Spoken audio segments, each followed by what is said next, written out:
వక్ఫ్ board పైన కేంద్ర government ఒక మంచి బిల్ తీసుకొని వచ్చినారు. ఆ బిల్కి వ్యతిరేకంగా ఓవైసీ అంటే హైదరాబాద్ పార్లమెంట్ సభ్యుడు ఈరోజు సాయంత్రం దారుసలాంలో వక్ఫ్ బోర్డు బిల్ అగ్నిస్ట్గా ఒక బహిరంగ సభ పెట్టిండు. ఆ బహిరంగ సభ ఎందుకు పెట్టిండంటే జనాల్ని ఏ విధంగా రెచ్చగొట్టాలి అదే ఆయన ప్లాన్ ఉంటుంది. నేను ఓవైసీకి ఒక మాట అడగాలనుకుంటున్నా. ఇవాళ నువ్వు సభ పెట్టినావు కదా, నీలో దమ్ ఉంటే నిజం చెప్పనికి ప్రయత్నం చేయి. తెలుసు నువ్వు నిజం చెప్పవని. నీ అయ్యా కానీ, నువ్వు కానీ, నీ తమ్ముడు కానీ, నీ ఎమ్మెల్యేస్ కానీ, నీ కార్పొరేటర్ కానీ వక్ఫ్ బోర్డు పైన ఒక మంచి బిల్ వచ్చింది, దీనికి మనం సపోర్ట్ చేయాలి, అది ఎప్పుడు చెప్పరు. దీనికి అగ్నిస్టే చెప్తారు మీరు.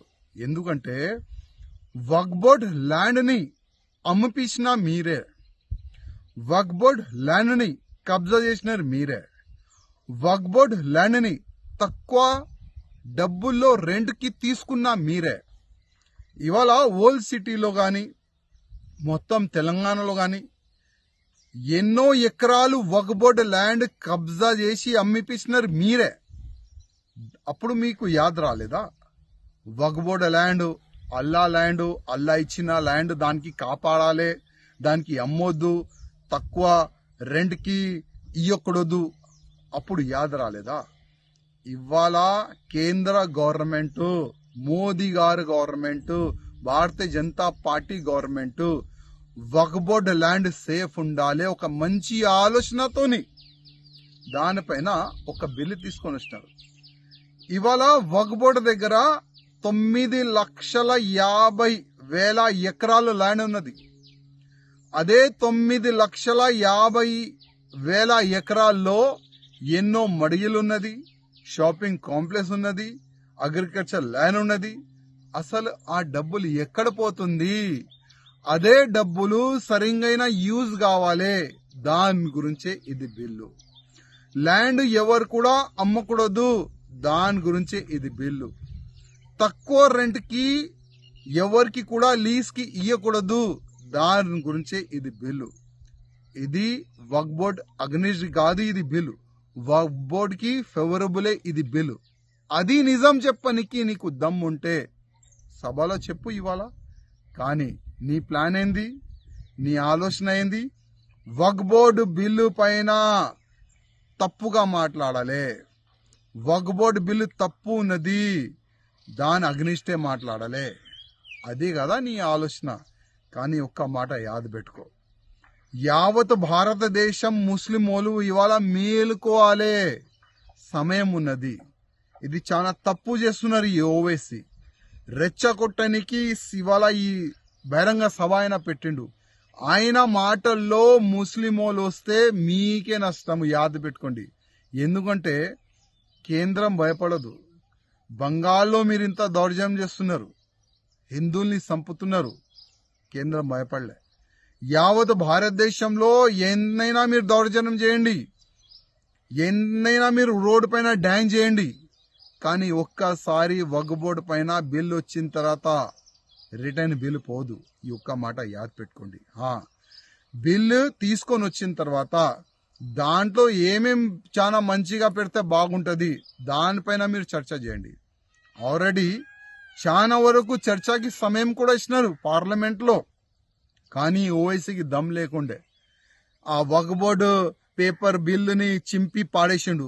ఎందుకంటే మీడియాలో ఆయన ఫేమస్ కావాలి కదా. అదే ఆలోచనతోని మీడియాలో రావానికి ఆ వక్ఫ్ బోర్డు బిల్లుని చింపి పాడేసి బయటకు వచ్చి ఏదేదో వాగుతుండు. కానీ ముస్లిం సోదరులారా, ఒకటే ఒక రిక్వెస్ట్, బిల్లు వచ్చింది, అది ప్లస్సా మైనసా ఒక్కసారి మీరు ఆలోచన చేయాలని నా ఒక నివేదిక. దేశంలోని వివిధ రాష్ట్రాల్లో ప్రాజెక్టులకు జాతీయ ప్రాజెక్టు హోదా ఇస్తారు, కానీ మన పాలమూరు రంగారెడ్డి ఎత్తిపోతల పథకానికి జాతీయ హోదా ఇయ్యరు, కాళేశ్వరానికి జాతీయ హోదా ఇయ్యరు. మనకు ఉన్నయే గుంజుకపోతారు. మన లోయర్ సీలేరు విద్యుత్ గుంజుకపోతాడు. కరెంటు కష్టాల్లో ఉన్నాం స్వామి చెయ్యకు అంటే కూడా వినడు. మీరు రైతుల మోటార్లకు మీటర్లు పెట్టాలంటాడు, లేకపోతే మెడ మీద కత్తి పెట్టి తెలంగాణకి ఇచ్చే పైసలు తగ్గిస్తా అంట. నెగిటివ్ పాలిటిక్స్ తప్ప పాజిటివ్గా ఒక్క పని కూడా ఈ 11 ఏళ్లలో భారతీయ జనతా పార్టీ మనకు చేసిందేం లేదు. ఇంకా ఆ మాటకు వస్తే గట్టిగా మాట్లాడాల్సి వస్తే మనం వాళ్ళకి ఇచ్చేది ఎక్కువ, భారత ప్రభుత్వానికి మనకు వచ్చేది తక్కువ.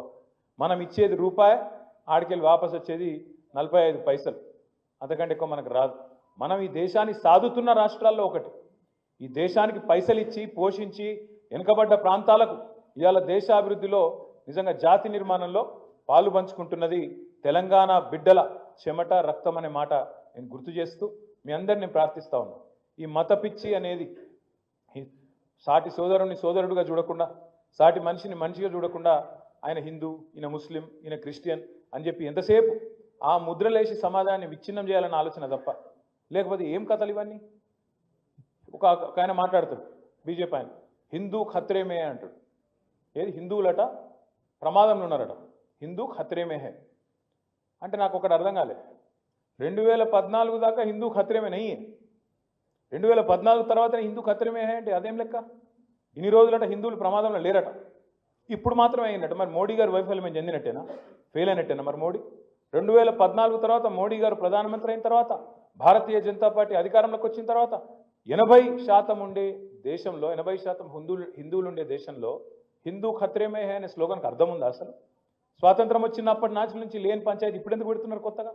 ఎందుకంటే వాళ్ళ సలిమంటల్లో వాళ్ళు సలిగాచుకునేందుకు దేశాన్ని విడగొట్టి ఇచ్చగొట్టి ఖచ్చితంగా వాళ్ళ రాజకీయం కోసం తప్ప చేసిన ఒక్క మంచి పని మీద ఓటు అడగండి భారతీయ జనతా పార్టీ నాయకుని.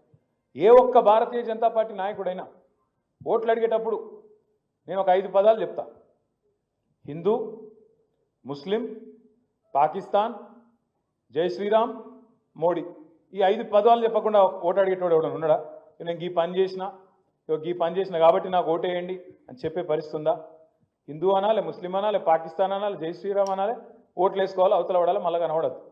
ఇది తప్ప 11 ఏళ్లలో భారతీయ జనతా పార్టీ మనకు చేసింది ఏంది ఆలోచించండి. ఇంకొక మాట కూడా నేను అడుగుతా ఉన్నా, మీరు జాగ్రత్తగా ఆలోచించండి. ఇలా తెలంగాణకు సంబంధించినంత వరకు ఇద్దరు కూడా శత్రువులే, 2 జాతీయ పార్టీలు, 2 ఢిల్లీ పార్టీలు శత్రువులే, అటు బీజేపీ ఇటు కాంగ్రెస్. ఎందుకంటారా? మీరు ఆలోచించండి, జాగ్రత్తగా ఆలోచించండి. రేవంత్ రెడ్డి గారు ముఖ్యమంత్రి అయిన తర్వాత ఏప్రిల్ 2024లో మోడీ గారు పార్లమెంట్ ఎన్నికల్లో ప్రచారానికి వచ్చి ఏం చెప్పిండు? తెలంగాణలో ప్రచారం చేసేటప్పుడు తెలంగాణ మీద బడా లూట్ హో రహా హై, ఇక్కడ పెద్ద లూటీ జరుగుతున్నది, ఇక్కడ ఆర్ఆర్ ట్యాక్స్ అని వసూలు చేస్తున్నారు. ఆర్ఆర్ అంటే రాహుల్ రేవంత్, ట్యాక్స్ వసూలు చేస్తున్నారు బిల్డర్ల కాడ, బిల్డింగ్లు కట్టుకునేటోళ్ళ కాడ, స్క్వేర్ ఫీట్కి ఇన్ని పైసలు అని చెప్పి లెక్కబెట్టి తీసుకుంటున్నారు అని చెప్పి ఏప్రిల్ 2024లో మాట్లాడాడు. మరి ఇప్పుడు వార్షికోత్సవం కూడా అయిపోయింది, యానివర్సరీ కూడా అయిపోయింది. ఏది ఇప్పుడు సంవత్సరం మాట్లాడు ఏమన్నా చేసిండా? మరి దాని మీద దొంగతనం జరుగుతుందని ప్రధానమంత్రి చెప్తాడు, కానీ దొంగను పట్టుకుంటాను మాత్రం ముందుకు రాడు, ఏం చేయడు. సంవత్సరం అయిపోయా. రేవంత్ రెడ్డి గారు ఆయన బామ్మర్దికి కేంద్ర ప్రభుత్వ పథకం ఒకటి ఉంటుంది, అమృత్ అని. ఆ అమృత్ అనే పథకంలో బామ్మర్ది కంపెనీకు అర్హత లేకపోయినా, క్వాలిఫికేషన్ లేకపోయినా 1137 కోట్ల కాంట్రాక్ట్ ఇచ్చింది ఆయన బామ్మర్ది సుజన్ రెడ్డి అని. ఇస్తే నేను ఢిల్లీ దాకా పోయి షికాయత్ చేసిన, ఇది ఇంత అరాచకం చేస్తున్నాడు రేవంత్ రెడ్డి, బామ్మర్ది కంపెనీ కాబట్టి ఆయన అప్పనంగా అత్తసొమ్ము అల్లుడు దానం చేసినట్టు ఆయన ఇచ్చేసిండు, ఇంత అన్యాయం చేస్తాడు, దీని మీద యాక్షన్ తీసుకోండి అని చెప్పి కేంద్ర మంత్రి ఖట్టర్ గారికి చెప్పొచ్చిన.